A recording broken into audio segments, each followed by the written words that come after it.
Whew, okay. Oh, my dear, tonight all your dreams will come true.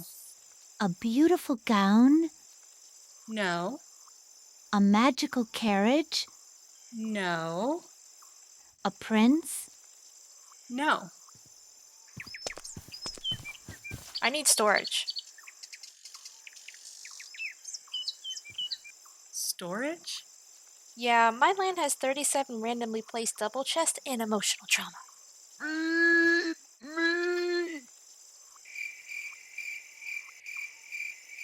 Bibbity bobbity, build it yourself. Fair enough. Last episode, we started our forever world, we survived our first few days, and we built our very first storybook cottage inspired by Snow White and Lady and the Tramp. And honestly, life in Evermire Valley was pretty great. Until when all of a sudden I hear this agitating, grating voice. The chess monster. This is unacceptable. So today we're fixing it. I've been looking at this hill ever since we built the house, and every time I walk outside, I feel like it's asking to become something. I don't want a giant warehouse, I want something hidden, like it's always been tucked away in the forest. Specifically, the woodland home where flora, fauna, and Merryweather raised Aurora. I always loved how cozy it felt, hidden away beneath towering trees, covered in nature. It almost feels like this forest is protecting it. So that's exactly what I want this place to feel like. But before we start, I think we are missing one very important thing. My trusty helmet. If we are building something inspired by Sleeping Beauty, we have to dress for the occasion. But before we can build our peaceful storage building, what better way to get into the Sleeping Beauty mood than defeating a dragon?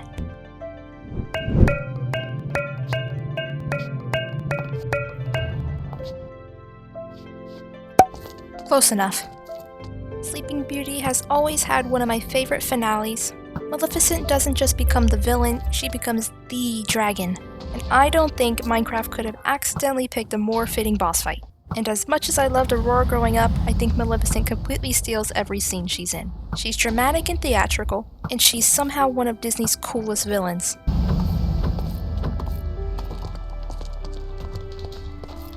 Now, let's go build something a little less terrifying.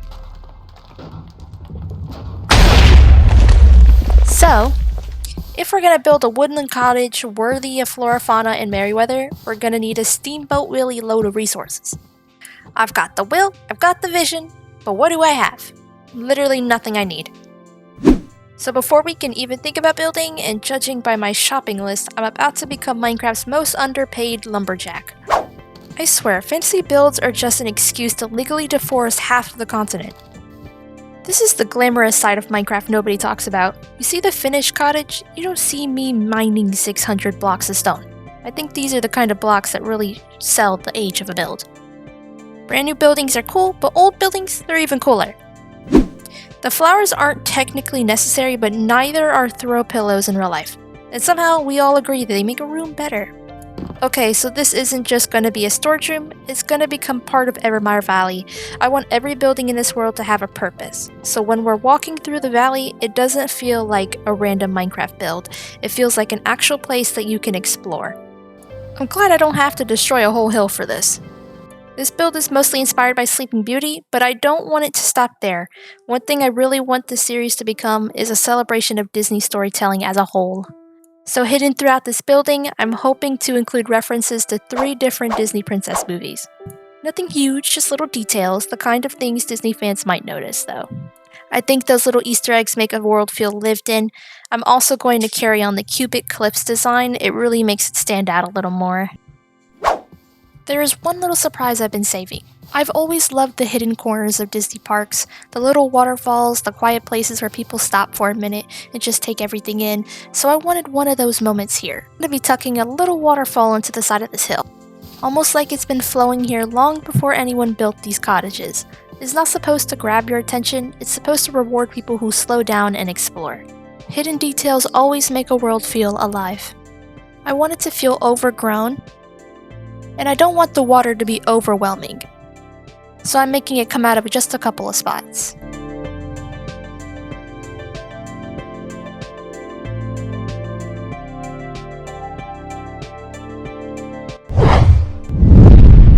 I just love how this came out. This is so cute. I love it. Perfectly fits and completes this section of the build. One last thing I want to do is to add the trees. And not just any trees, I want these to feel ancient. I actually combined a couple of different tree styles for these, a little bit of pine, a little bit of oak, so that they have that tall fairy tale silhouette. But they still feel like they belong in this biome and grew naturally. I've always loved how Disney forests feel larger than life. They make you feel small, they're a part of the story, and that's exactly what I wanted here. Whoa! That definitely changed everything.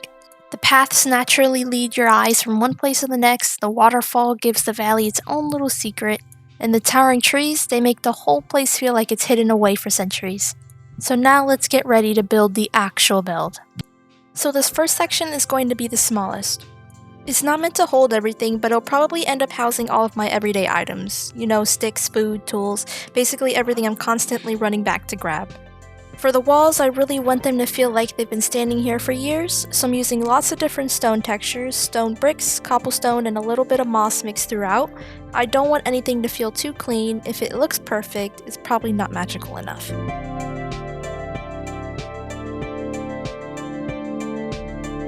I went for a very simple roof. I'm going for something overgrown, so I'm integrating a little bit of mossy cobble into the wooden textures.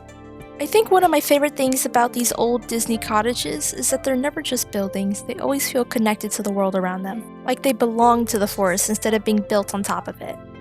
And I can't forget to put these dark oak buttons on the ends of our logs. Are they necessary? No, but they're cute, and I like that. Now what I do want to do is work on the interior. So hopefully by the time we're finished, this won't just look like a storage room, it'll feel like a forgotten woodland cottage that's been hidden in Evermire Valley for decades.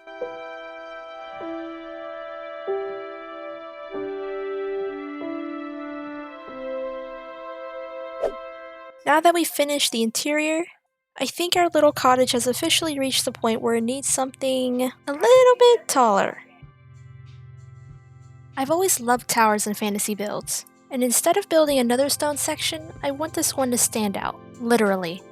I'm going with a much lighter color palette for this tower, lots of calcite, pale oak, diorite. I want it to almost glow against the darker woods from the rest of the build. It almost reminds me of the elegant towers you see in the classic Disney castles. I also don't build circles very often. I think circles are one of those things in Minecraft that always look weird until they're finished, so if you're sitting here thinking, that looks kinda funny, don't worry, I am too. I really want this roof to come to a nice gradual point, almost like an old fairy tale wizard tower, not super steep but elegant. I swear, roofs are where builds either become masterpieces or they become barns. Oh, okay, I love that, I love that, I love that. The tower completely changes the silhouette. Now it looks like it actually comes straight from a storybook. I think this might actually be my favorite section so far. The white stone catches the light perfectly, the vines soften everything in that pointed roof. It almost looks like it belongs in one of those old Disney matte paintings. And the best part? We are nowhere near finished. This is still only one piece of the puzzle. I've got plenty more sections planned, and by the time we are done, I'm hoping this whole hillside feels like its own little hidden village. The tower turned out even better than I imagined, but if I stop here, this side of the hill is going to feel a little empty. So we're going to add another small section here, almost identical to the first build. I love builds that reward you for exploring. The more you walk around them, the more little details you discover, and I'm sticking with the same style as the front section.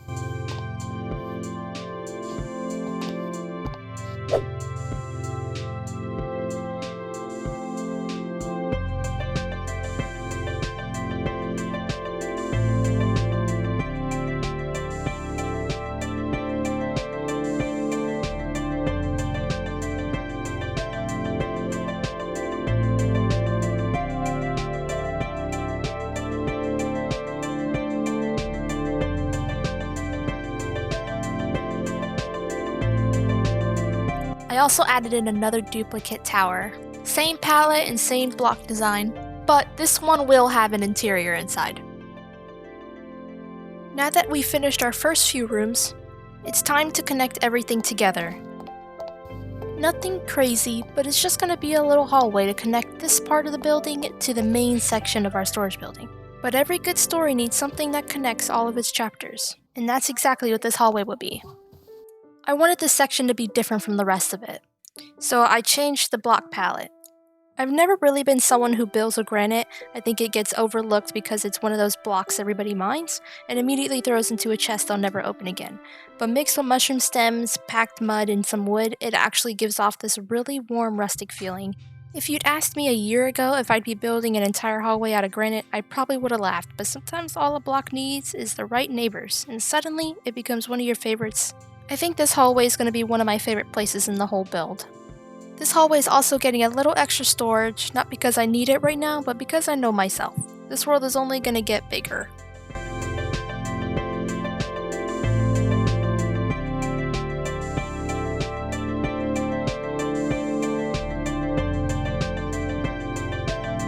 Now it's finally time. This is the room I've been planning since before we even placed the first block.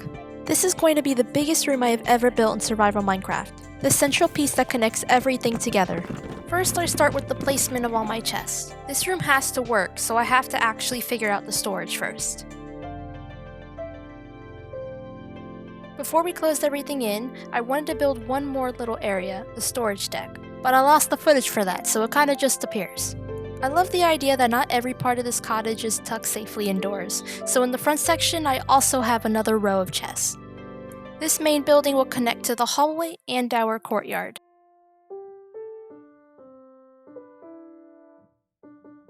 I always start with the shape, because once I know the proportions, everything else gets a whole lot easier.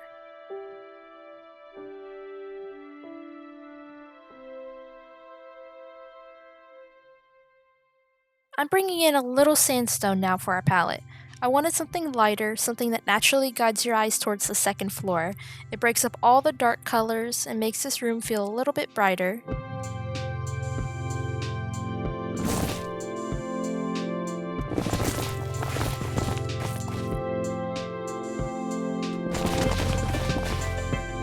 Honestly, the hardest part was making sure the walls on the outside didn't look too flat. That's why I just built random rooms just to bring the building out a little more and to give it some more depth. Also continuing the granite and mud palette.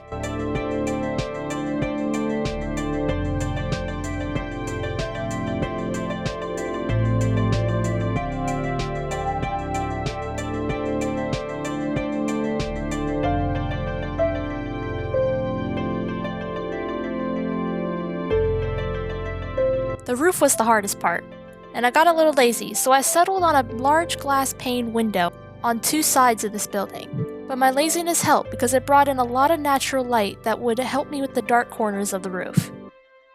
I don't know what it is, but roofs and I have never gotten along. They always look terrible until suddenly they don't. I double layered this roof so the interior had its own different design, while continuing the exterior roof to match the rest of the build. So I added a layer of hay blocks underneath, which is just retextured bamboo, just to make the inside still give it that cottage feel. After finishing the main building, I just continued to line out all my chests in the inside. Finishing the bottom floor, then moving to the second floor. I wanted this tree to almost act like a guardian. The house isn't hiding from the forest is protecting the house, and honestly, I think that's something Disney movies have always done really well. Nature isn't just the background, it's another character. While also bringing back the tree that sits inside of Aurora's cottage. Nice little double entendre. Now that the shell is finished, now comes my favorite part, the interior. Time to build those little secrets I was telling you about. I wanted to hide another princess movie reference inside the build. So this wall is going to get a giant mural. I'm starting with a white background, and right in the middle I'm going to try and build a blue fish. With flowing kelp around the sides to make it feel like it's swimming underwater. And I think a deep red frame around everything will really make it pop. I'm not going to tell you which movie this one represents, but I have a feeling Disney fans are going to recognize it. For the next reference, I wanted something completely different, so instead of another picture, we're building the wall itself. A small little cherry tree. I want the trunk to twist, curve back into itself, and to finish it off, some cherry leaves. They add just enough color without taking away from everything else. Along with our tree root, I have something hidden with it. Our final princess reference, and I'm not going to spoil this one, so let me know down in the comments if you figured out all 4. You know, when we started this episode, I thought I was just building a storage room, but looking at it now, I think this might actually be my favorite build I've ever made. It doesn't feel like a storage room, it feels like a place with stories, hidden details, and little reminders of the movies that inspired us growing up. And with that, our storage is finally finished. I honestly can't believe how this turned out. When we started this episode, it was just a hill, and now it's become one of my favorite builds I have ever made, and it'll only get better from here on out. It has hidden rooms, 2 towers, a magical library, and a giant woodland storage hall.